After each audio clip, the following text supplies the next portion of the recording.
If you like the Interstellar, you should definitely watch this movie. ഞാൻ ഈ വീഡിയോയിൽ പറയാൻ പോകുന്നത് വളരെ പോപ്പുലർ ആയിട്ടുള്ള ഒരു മൂവിയാണ്. അതായത് ഒട്ടുമിക്ക ആളുകൾ ഈ മൂവിയെ പറ്റി കേട്ട് കാണും, ചിലർ കണ്ടു കാണും. എൻ്റെ ഏറ്റവും കൂടുതൽ ഡൈവേഴ്സ് ഒപ്പീനിയൻ ഞാൻ ഈ മൂവിയെ പറ്റി കേട്ടിട്ടുണ്ട്. അതായത് ഒരുപാട് പേർക്ക് ഈ സിനിമ ഇഷ്ടപ്പെട്ടിട്ടില്ല, ഒരുപാട് പേർക്ക് ഈ സിനിമ ഇഷ്ടപ്പെട്ടു, ചിലർ പറയുന്ന ഈ സിനിമ ഒന്നും കണ്ടിട്ട് മനസ്സിലായിട്ടില്ല എന്നൊക്കെയാണ്. 1962 പുറത്തിറങ്ങിയ 2001 സ്പേസ് ഒഡീസി എന്ന് പറഞ്ഞ സ്റ്റാൻലി ക്യൂബ്രിക്കിൻ്റെ മൂവിയാണ്. Stanley Kubrick is personally one of my favourite director. അതുകൊണ്ട് പുള്ളി എന്ത് സ്ക്രീനിൽ കാണിച്ചാലും ഞാൻ ഇരുന്ന് കണ്ടോളും. 2001 സ്പേസ് ഒഡീസി ഞാൻ ഫസ്റ്റ് ടൈം കണ്ടപ്പോൾ എനിക്കൊന്നും മനസ്സിലായിട്ടില്ല, പക്ഷേ I dam love that movie. ഞാൻ അതിൻ്റെ എക്സ്പ്ലനേഷനൊക്കെ ഇൻ്റർനെറ്റിൽ നോക്കി, എന്നിട്ടും എനിക്കത് കുറച്ചേ മനസ്സിലായിട്ടുള്ളൂ. പിന്നെ ആ മൂവിയിൽ എന്താണ് ഉള്ളതെന്ന് വെച്ചാൽ, ആ മൂവി തുടങ്ങുമ്പോൾ തന്നെ നമ്മളെ എവല്യൂഷനൊക്കെ ഉണ്ടാവുന്ന മുമ്പുള്ള ടൈം പീരീഡാണ് കാണിക്കുന്നത്. ഹ്യൂമൻസിൻ്റെ ഫസ്റ്റ് ടൂൾ ഇൻവെൻഷൻ കാണിക്കും, ഒരു എല്ലും കഷ്ണം അതെടുത്ത് മേളോട്ട് എറിഞ്ഞിട്ട് ആ ഷോട്ട് നേരെ ഒരു സ്പേസ് ഷിപ്പായിട്ടാണ് മാറുന്നത്.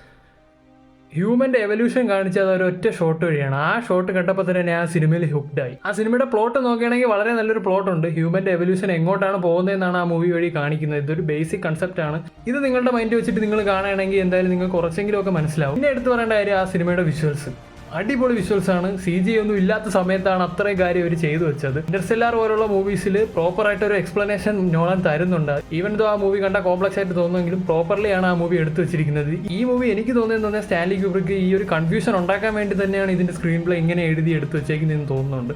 കാരണം ഇത് കംപ്ലീറ്റ്ലി എനിക്ക് മനസ്സിലായിട്ടില്ല. 2001 സ്പേസ് ഒഡീസി എനിക്ക് കംപ്ലീറ്റ്ലി മനസ്സിലായിട്ടില്ല. But something in that movie keeps me hooked. അത്രേ എനിക്ക് പറയാനുള്ളൂ. 2001 സ്പേസ് ഒഡീസി സ്റ്റാൻലി ക്യൂബ്രിക്കിൻ്റെ മറ്റുള്ള മൂവികൾ പോലെ വളരെ സ്ലോ പേസിൽ പോകുന്ന പടമാണ്. അപ്പോൾ അതൊക്കെ മനസ്സിൽ വെച്ചിട്ട് ആ മൂവി കാണുക, അല്ലെങ്കിൽ നിങ്ങൾക്ക് ആ മൂവിയിൽ ഉറക്കക്കുളിയായിരിക്കും.